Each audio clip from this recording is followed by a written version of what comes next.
আমাদের প্রধান উপদেষ্টার কাছ থেকে নির্বাচনের সময় নিয়ে একটা কথা খুব কনসিস্টেন্টলি আমরা শুনেছি। এই জায়গায় ইনফ্যাক্ট তিনি খুবই কনসিস্টেন্ট। সেটা হচ্ছে নির্বাচন এই বছরেই হতে পারে ডিসেম্বরের মধ্যে অথবা আগামী বছরের জুনের মধ্যে।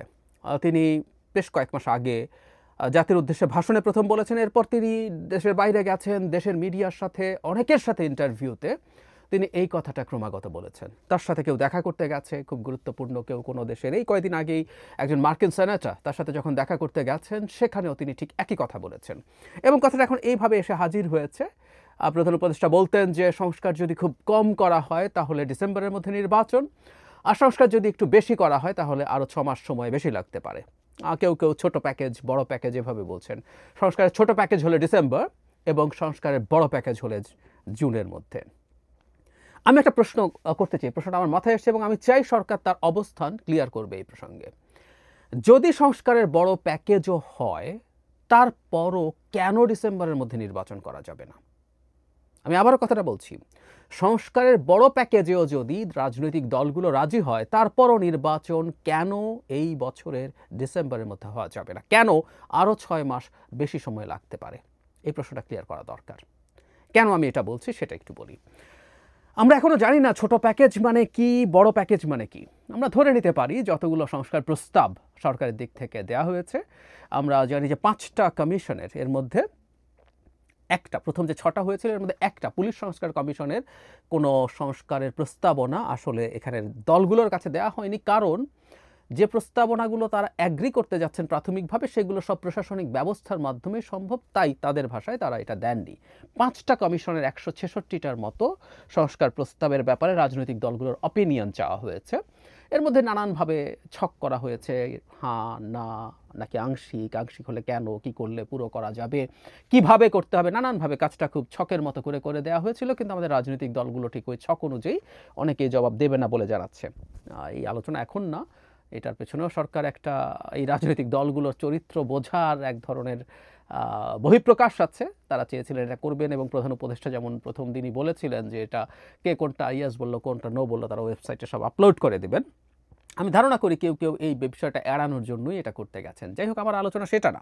তো 166টার মধ্যে আমরা ধরি মানে সর্বোচ্চ 166টা জায়গায় সবাই একমত হতে পারে, বা 50%ও অনেক বড় সংস্কার, সেটাও কোনো সন্দেহ নাই।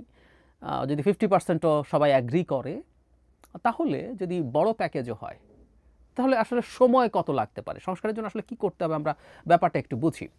আমি নিজে একটা সংস্কার কমিশনের সদস্য ছিলাম, নির্বাচন ব্যবস্থা সংস্কার কমিশন।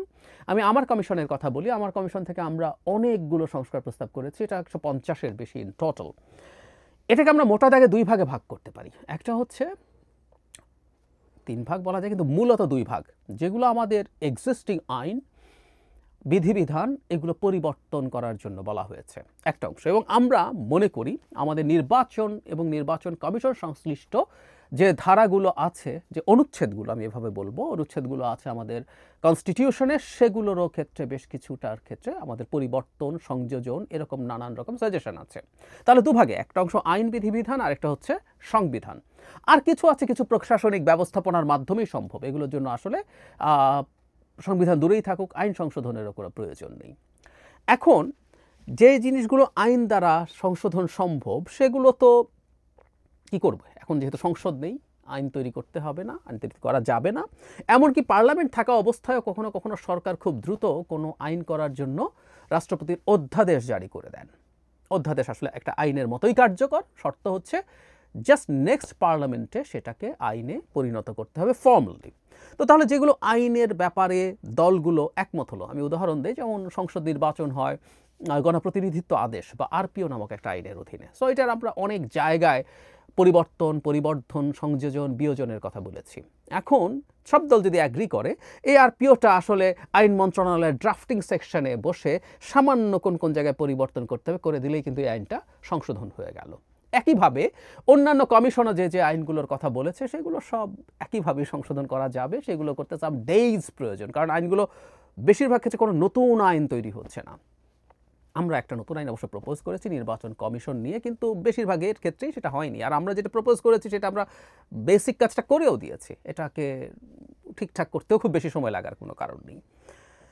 তাহলে আমরা ধরছি যদি অসংখ্য 40, 50, 60, 70টা আইনও মানে সংশোধনীর মধ্যে যদি আইনের চেঞ্জ করতে হয়, খুব বেশি সময় কি লাগার কথা? 1 মাস, 1.5 মাস, 2 মাসের মধ্যে এগুলো সম্ভব। আচ্ছা, সংবিধান সংশোধনের ব্যাপারেও যদি দলগুলো একমত হয়, এখন দুভাবে হতে পারে এটা, বা তিনভাবে আমরা এভাবে বলবো। একটা হচ্ছে একেবারে আপাদমস্তক একটা কনস্টিটিউয়েন্ট অ্যাসেম্বলি বা গণপরিষদ তৈরি করা, সেখানে সংবিধান রচিত হবে, তারপর সেই সংবিধানের অধীনে বাংলাদেশের পরবর্তী পার্লামেন্টারি ইলেকশন হবে। এটা একটা অপশন। একটা হচ্ছে সাধারণ একটা সংসদ নির্বাচন হবে এবং যে দলগুলো একমত হবে তারা সংবিধান সংশোধনের ক্ষেত্রে তারা এগুলো যদি যতগুলো আমরা ধরে নিলাম যে তারা বিরাট পরিবর্তনের জন্য অ্যাগ্রি করলো সব দল, তাহলে কি দাঁড়ালো এই নির্বাচনে? তাহলে আমাদের এক্সিস্টিং সংবিধান অনুযায়ী আমরা 2/3 মেজরিটি লাগবে সংবিধান সংশোধন করতে। আমরা ধরে নিলাম আমরা যে দল জিতবে তার 2/3 মেজরিটি পেল না, কিন্তু যেহেতু তার আগে সবার কনসেনসাস হয়েছে যে আমরা এই জায়গায় পরিবর্তনগুলো করব, তাহলে অন্য দলগুলো তাকে সমর্থন করবে পার্লামেন্টে এটা পাশ করার জন্য। আমরা যখন তত্ত্বাবধায়ক সরকার মানে ইনক্লুড করেছি, তখন তো বিএনপি ছিল, তার 2/3 মেজরিটি ছিল, তার জন্য খুব সহজ হয়েছে। 15th অ্যামেন্ডমেন্টের সময় আওয়ামী লীগ ক্ষমতায় ছিল, তারা পেরেছে। কিন্তু আমাদের দ্বাদশ সংশোধনী, যেটাতে আমরা প্রেসিডেন্সিয়াল ফর্ম থেকে পার্লামেন্টারি সিস্টেমে আসি, সেটা তো কোনো মানে 2/3 মেজরিটি ছিল না বিএনপিরও। তখন আওয়ামী লীগ বিএনপি মিলে কিন্তু সেটা পাশ করেছে। তো তাহলে আমাদের সেই পার্লামেন্টে সবাই একমত হয়ে সেটা পাশ করে দেবেন। অথবা আরেকটা অপশন বলা হচ্ছে যে একই সাথে একটা সংসদ এবং গণপরিষদ হওয়া। 70-এ আমাদের যেটা হয়েছিল পাকিস্তানের ক্ষেত্রে, যারা কনস্টিটিউশনও তৈরি করবেন এবং সেটাই পার্লামেন্ট হিসেবে কাজ করবে। সো আমরা যেই ফরম্যাটেই করি না কেন, সিদ্ধান্ত যদি হয়, সেগুলোর জন্য বেশি সময় আসলে কেন লাগবে? আমি যেটা বলতে চাইছি, দলগুলো যদি 10টা, 15টা, 20টা আইন সংশোধন করতে রাজি হয়, বা 50টা, 100টাও রাজি হয়, এটা ভার্চুয়ালি একই সময় নেবে। কারণ দলগুলো ডিসাইড করবে তারা কি করবে, এরপর জাস্ট এটার একটা ছোট্ট ক্লারিক্যাল কাজের মতো। আইন মন্ত্রণালয়ে খুবই এফিশিয়েন্ট ড্রাফট করেন এরকম মানুষজন আছেন, তারা এটা একদিনের কাজ এক একটা আইনে, কারণ তারা নতুন আইন করছেন না, একদিনে জাস্ট চেঞ্জগুলো করে দেয়া। সংবিধানের ক্ষেত্রে তো কিছু করার নেই, এটা একটা কনসেনসাস যদি হবে সেটা লিখে পড়ে নিলেই হবে। তার মানে ব্যাপারটা হচ্ছে কিছুটা সময় লাগতে পারে দলগুলোর সাথে এই কনসেনসাস তৈরির ক্ষেত্রে। প্রাথমিকভাবে তাদের রিপোর্ট চাওয়া হয়েছে, এখন তাদের সাথে ইন্ডিভিজুয়ালি কথা হবে। আজই এটা শুরু হয়েছে, ঐক্যমত্য কমিশন এলডিপির সাথে বসেছেন, এভাবে পালাক্রমে সবার সাথে বসবেন। সো এটা যদি ঠিক হয়ে যায়, বাকি কাজ করতে 1-1.5 মাসের প্রশ্ন, সেটাও যদি বড় প্যাকেজের হয়। আমি এই কথাটাই বলতে চাইছি। সুতরাং ডিসেম্বরে নির্বাচনের জন্য বড় প্যাকেজ কোনো বাধা, বা কেন বাধা, আমি আসলে বুঝতে পারছি না।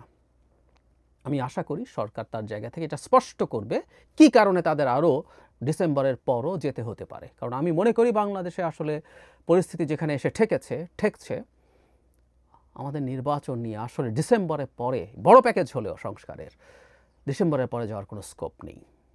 আমাদের এই দিকে এখনই সবার অবস্থান ঠিক করতে হবে বলে আমি বিশ্বাস করি।